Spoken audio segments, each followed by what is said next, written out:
এটা কে মারছে? জানি না তো, তোরা দেখছিস কে মারছে? উপর থেকে পড়ছে মনে হয়। কি সমস্যাটা কি? সমস্যা তো আছেই, আমরা সিনিয়ররা এখানে দাঁড়ায় আছি আর তুমি সালাম না দিয়ে চলে যাচ্ছ। কি সিনিয়রদের রেসপেক্ট করতে জানো না নাকি? সরি, আমি আসলে এত সিনিয়র টিনিয়র মানি না। যে আমাকে রেসপেক্ট করে আমি তাকে রেসপেক্ট করি, আর যে করে না তাকে নো ওয়ে। ও দেখি বেয়াদবি করতেছে আবার। এই কান ধরে উঠবাস কর 100 বার। কেন করবো? আমি বলছি তাই। मैं तुम्हारे बाप का नौकर नहीं हूँ। এই অনেক হইছে, ও যা বলছে তার চুপচাপ কর। 100 বার গুনে গুনে কর, একটাও যেন বাদ না যায়। একটা বারও করবো না। লাস্ট ওয়ার্নিং দিচ্ছি, কানে ধরো। কেন না ধরলে কি করবা?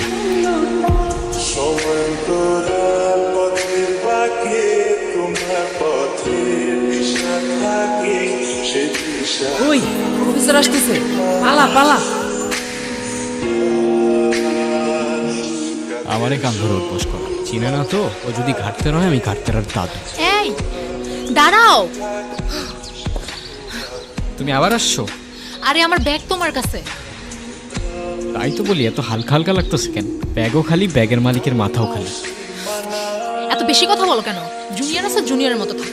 ওই কিসের জুনিয়র? ফাইনাল ইয়ারে আমি। কয়েকদিন আগে ইউনিভার্সিটিতে ট্রান্সফার হয়েছি। এত বকবক করতেছো। তুমি কোন ইয়ারে? আমিও তো ফাইনাল ইয়ার। তো জুনিয়র আমি? তো আগে বলবা না? আমি কেন বলবো? ঠেকা পড়ছে আমার। এত তেরা তেরা কথা বলো কেন? আমি এমনিই কথা বলি। আচ্ছা আমি তাহলে আসি। যাও, না করছে কে?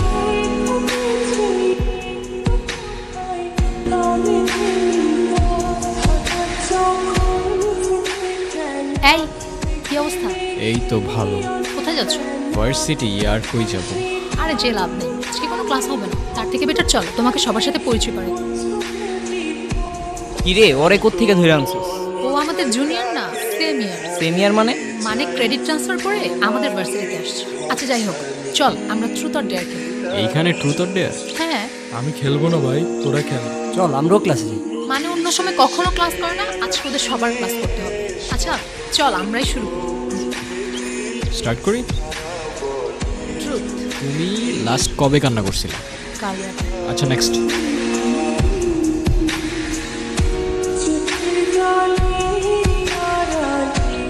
ট্রুথ। আচ্ছা তোমার কি আমাদের ভার্সিটিতে এসে কোনো মেয়েকে পছন্দ হয়েছে?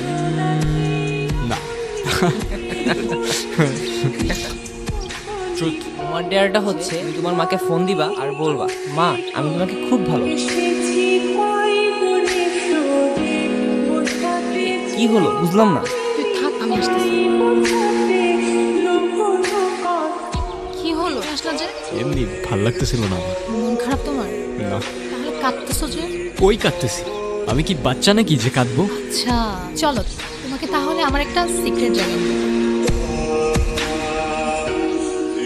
আমি যখনই আমার বাবাকে মিস করি তখনই বাবার সাথে কথা বলি।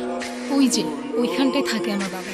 তোমার মায়ের উপর তোমার অভিমান থাকাটা স্বাভাবিক, কিন্তু আমি এইটুকু বলতে পারি তোমার মা তোমাকে অনেক ভালোবাসে। বিশ্বাস না হয় তোমার মার সাথে একবার কথা বলি, আমার যা বলার আছে আজকে সব বলে ফেলবে। মা, তুমি তো আমার সাথে কথা বলার সময়ই পাও না। কেমন আছো মা? তোমাকে একটা কথা বলি, আই লাভ ইউ মা।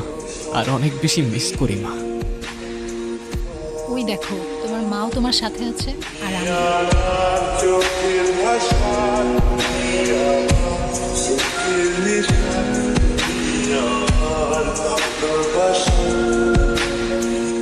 এর পরের দিনগুলি ছিল আমার লাইফের বেস্ট মোমেন্ট। প্রত্যেক দিনের রুটিন, সকালে ফ্রেন্ডদের সাথে আড্ডা, তারপর সন্ধ্যা পর্যন্ত মিষ্টির সাথে কত কি টপিক নিয়ে হাজারটা গল্প। দিন ফুরোতো কিন্তু আমাদের গল্প ফুরোতো না। সময়গুলো অনেক তাড়াতাড়ি চলে যাচ্ছে তাই না? একটা কথা কি জানো, ঠিক ভালো সময়ের পরপরই খারাপ সময়গুলো চলে আসে। আমার ভয় দেখাও না প্লিজ। লাইফের এতগুলা খারাপ সময়ের পর এতটুক ভালো সময় তো ডিজার্ভ করি অ্যাটলিস্ট। এটার মধ্যে আমি আমার সব সিক্রেটস রেকর্ড করে রাখি। কি সিক্রেটস? তোমাকে আমার সবগুলো সিক্রেটস অন্য একদিন শোনাবো। অন্যদিন কেন? আজকেই বলো। আমার দুটো ইচ্ছে আছে, তুমি পূরণ করে দিবা? কি ইচ্ছা বলো? আজকে না, আরেকদিন বলবো না। আমি যাই, আমার ভালো লাগতেছে না। কিরে কি অবস্থা? এই তো তোর। চলে। আচ্ছা মিষ্টি কই রে? ও তো আজকে আসে নাই। আসে নাই কেন? জানি না তো। ব্যাস, ঘড়ির কাঁটা আবার উল্টো ঘুরতে শুরু করলো। আমার লাইফে খারাপ সময়টা ছুটতে শুরু করলো। জানি না আমার সাথেই কেন এমন হয়। যাদের সবচেয়ে প্রয়োজন তারাই চলে যায়। প্রথমে মা, এখন তুমি। একদিন দুই দিন করে এভাবে প্রায় 18 দিন কেটে যায়। তারপর একদিন। কি রে কি হয়েছে তোর? আর এতদিন কই ছিলি? কিছু না, আমি ভার্সিটির কিছু পেপারস নিতে আসছিলাম। তোরা থাক, আমি যাই। তুমি কি আমাকে ইগনোর করতেছো? আমাকে যেতে দাও প্লিজ, আমার ভালো লাগতেছে না। আমি তোমাকে আটকাচ্ছি না, ইগনোরই যেহেতু করবা 2 দিনের জন্য পাশে থাকার কি দরকার ছিল? তোমার যেমন আমার জন্য ফিলিংস ক্রিয়েট হচ্ছে, সেম জিনিসটা আমারও। আমি চাই না তোমার ফিলিংসটা আরও বাড়ুক, না হলে শেষে অনেক বেশি কষ্ট পেতে হবে। কেন কষ্ট পাইতে হবে? তুমি শুধু বলো হয়েছেটা কি, তোমার এই অবস্থা কেন? এর থেকে বেশি কিছু আমি তোমাকে বলতে পারবো না। সরি বারফি। হাই, আপনারা শুনছেন রেডিও মিষ্টি। আমি জানি না আজ আমি কি বলবো। Thyroid cancer, last stage. আমার 2টা সিক্রেট ইচ্ছা আছে জানো। প্রথম ইচ্ছেটা হচ্ছে আমি আমার সবচেয়ে প্রিয় মানুষটার সাথে ওই ইচ্ছে পাহাড়ে যাব। আর দ্বিতীয় ইচ্ছেটা হচ্ছে মিষ্টি, একটু এদিকে আসো, তোমার সাথে ইম্পর্টেন্ট কথা আছে। কি করতেছো এগুলা বারফি? চোখটা বন্ধ করো, চোখটা খোলো। তোমার ইচ্ছাগুলা আমার পূরণ করার কথা ছিল। তুমি যাবে আমার সাথে ইচ্ছে পাহাড়ে? ওই আর কত দূর? এই তো আরেকটু। এই দিনটার জন্য আমি কতদিন ধরে অপেক্ষা করে আছি আমার কোনো আইডিয়া নেই। এখানে শেষবার যখন এসেছিলাম তখন আমার বয়স 6 বছর। এরপরে কখনো আসোনি কেন? এখানে একা একা আসলে আমি আমার বাবাকে হয়তো এতটাই মিস করতাম যেটা আমি সহ্য করতে পারতাম না। এই ভয়ে তোমাকে একটা কথা বলি। বলো। থ্যাঙ্কস। আমার তো থ্যাঙ্কস লাগবে না, তো কি লাগবে? তোমার একটা স্মাইল। আচ্ছা এদিকে আসো।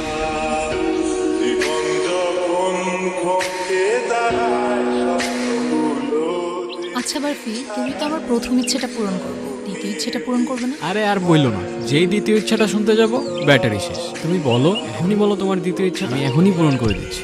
কি হলো, কিছু বলতেছো না কেন? মিষ্টি, মিষ্টি, দ্বিতীয় ইচ্ছা। আমার 2টা সিক্রেট ইচ্ছা আছে জানো।